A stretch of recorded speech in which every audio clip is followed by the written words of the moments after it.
Alright, this is a video response to Moneybags. Hey, not sure what really happened, man. The video just kind of disappeared off your responses. So here, I'm just gonna make a, I'm just gonna send it up.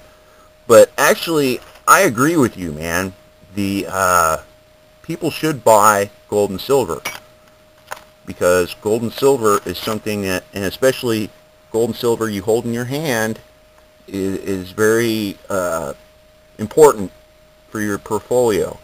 But I think your brother, when he was saying, because he had gone through Katrina and stuff, he's probably not very interested in a bunch of coins, because he knows that things like tools are more effective during a emergency than coin. I mean, sure, you can exchange these for tools, but what if that tool is not available?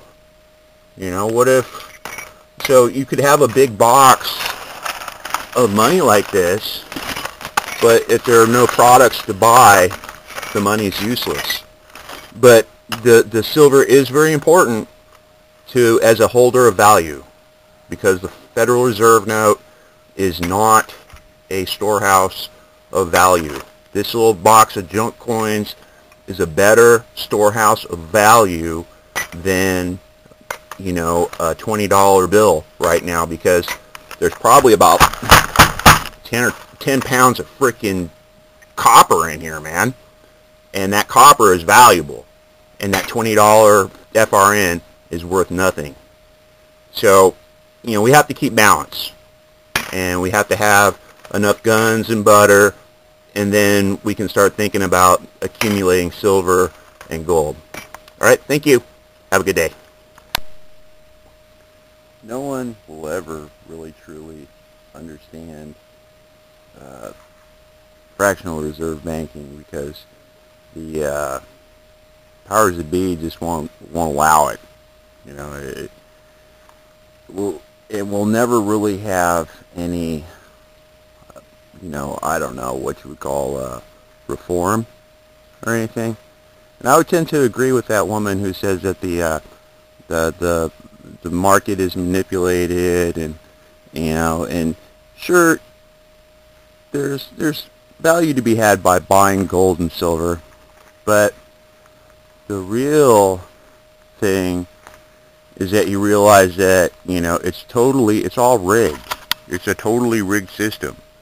So you can't be putting all, I think what the woman was saying is that we should not be putting all our effort into trying to corner the silver market, because in the end we're going to get screwed, because we're talking about converting it into fiat money, which is being debased or devalued. Because if things get really bad, like Mr. Kiyosaki says, and let's say silver is worth $7,000 an ounce, well, who's to say that we're going to be able to trade silver freely at $7,000 an ounce? What if to get that price we had to go underground? We couldn't do that normally, because that's illegal. You can only get $700 an ounce for silver legally, but in reality it's worth $7,000. But so, and confiscation, great, you got all this silver, man. What if the government comes in and takes that silver, just like they did during our last depression, when Roosevelt came in and confiscated all the gold? It's not a very smart thing to own an asset like that. So that's why your brother is probably correct in going through chaos like Katrina and going for guns and butter. He knows that that silver is great, but that silver in an emergency is not going to get you the things that you need. That silver is not going to get you water. It's not going to get you a weapon. It's not going to get you gasoline.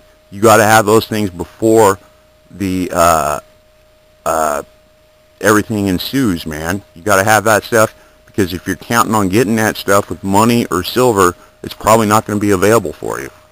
So, that's probably why your brother is not concentrating on accumulating a large pile of silver, and why he's more concentrating on getting a pile of useful items that will better the life of his family and take care of him and his family a lot better than just a pile of silver. So, I don't know. And I have another video that I detail. I go in and try to explain the fractional reserve banking, and until people realize that fractional reserve banking is one of the worst things in the world. They think that greenhouse gases and these cars and things are one of the worst things in the world. But you know what? Fractional reserve banking is the most evil thing in the world. Has nothing, I don't care. It's one of the most evil things, man. Because nowhere else in the universe can you take and create a monopoly on nothing, say it's something, and demand everybody accept it. Sure, we need hard money, some kind of commodity based money, but